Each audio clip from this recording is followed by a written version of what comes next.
প্রিয় দর্শক বন্ধু, রুমি রান্নাবান্নায় সবাইকে স্বাগত। আজ কাচকি মাছের ঝাল তৈরি করব। খুবই পুরানো ট্র্যাডিশনাল একটা রেসিপি, খেতে কিন্তু অসাধারণ হয়।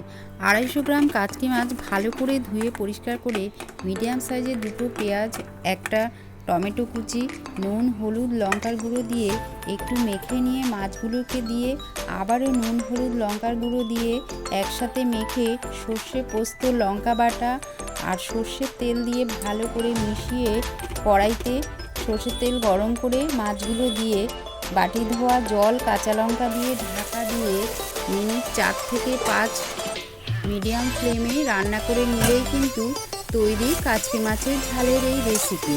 এভাবে একবার ট্রাই করবেন, খেতে কিন্তু অসাধারণ হয়। ভালো লাগলে অবশ্যই লাইক, শেয়ার, কমেন্ট করবেন আর অতি অবশ্যই কিন্তু সাবস্ক্রাইব করে চ্যানেলের সঙ্গে জুড়ে থাকবেন। ধন্যবাদ।